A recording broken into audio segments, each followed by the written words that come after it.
ഉണ്ടെങ്കിൽ 100 രൂപ സ്പോട്ടിന് കിട്ടും. നമ്മൾ ആദ്യത്തെ ഫോളോവർ ഈ കുട്ടി ഫോളോ ചെയ്തിട്ടുണ്ട്. മച്ചാനെ നമ്മളെ അക്കൗണ്ട് ഫോളോ ചെയ്തിട്ടുണ്ടോ? യൂബിൽസ് എന്നുള്ള അക്കൗണ്ട്. ഫുഡ് ഇതിൽ ഏത് അക്കൗണ്ട് ഫോളോ ചെയ്താൽ 100 രൂപ കിട്ടും. 100 രൂപ. നമ്മളെ ഫോളോവറാണ്. നമ്മളെ അക്കൗണ്ട് ഫോളോ ചെയ്യുന്നുണ്ട്. അതൊന്ന് കാണിച്ചു കൊടുത്തേ. ഹാസ് പ്രാങ്ക്സ് ആരെങ്കിലും ഫോളോ ചെയ്യുന്നുണ്ടോ? എൻ്റെ അക്കൗണ്ട് കൂടി ഫോളോ ചെയ്തിട്ടുണ്ട്. പിന്നെ ചോദിച്ചോട്ടാ, നമ്മൾ ഇനി വരുന്നതായിരിക്കും അല്ലേ? ഓക്കെ, അപ്പോൾ ഫ്രണ്ട്സിനോട് കൂടി പറയാം, നമ്മൾ ഇനി ഇങ്ങോട്ട് വരും. ഇനി അടുത്ത 500 രൂപ ആയിരിക്കും കേട്ടോ ഫോളോ ചെയ്തിട്ടുണ്ടെങ്കിൽ. Okay, thank you. ഉണ്ടെങ്കിൽ 100 രൂപ സ്പോട്ടിന് കിട്ടും. ഫോളോ ആക്കി വെച്ചോ, നമ്മൾ ഇനി വരുന്നതായിരിക്കും കേട്ടോ. ഇപ്പോൾ ഫോളോ ചെയ്യരുത് കേട്ടോ, ഫോളോ ചെയ്തിരിക്കണം, മുന്നേ ഫോളോ ചെയ്തിരിക്കണം. അപ്പോൾ 100 രൂപ തരും.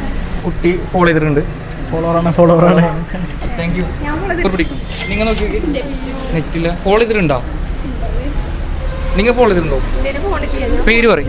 ആര്യ. ഈ കുട്ടി ഫോളോ ചെയ്തിട്ടുണ്ട്, ബാക്കി 2 പേര് ഫോളോ ചെയ്തിട്ടില്ല. അപ്പോൾ ഫോളോ ചെയ്ത് വെച്ചോ, നമ്മൾ ഇനി വരുന്നതായിരിക്കും. നമ്മളേ യൂബിയിൽ നിന്നുള്ള അക്കൗണ്ട് ഇൻസ്റ്റയിൽ ഫോളോ ചെയ്തിട്ടുണ്ടോ? അങ്ങനെ ഫോളോ ചെയ്തിട്ടുണ്ടെങ്കിൽ 100 രൂപ കിട്ടും. ഫോളോ ആക്കിയിട്ടുണ്ടല്ലേ? നമ്മൾ ആദ്യത്തെ ഫോളോവർ ആള് ഫോളോ ആക്കിയിട്ടുണ്ട്. 100 രൂപ. 100 rupees. ഓക്കെ, ഹാപ്പി അല്ലേ? പേരെന്താ? അതിനാൻ. ഫ്രണ്ട്സിനോടൊക്കെ പറഞ്ഞു നമ്മൾ ഇനി വരുന്നുണ്ട്. അപ്പോൾ എല്ലാവർക്കും നമ്മൾ 100 രൂപ കൊടുക്കാൻ ഫോളോ ആക്കിയിരിക്കും കേട്ടോ. അപ്പോൾ ഓക്കെ, അക്കൗണ്ടൊക്കെ ഫോളോ ചെയ്തോട്ടാ.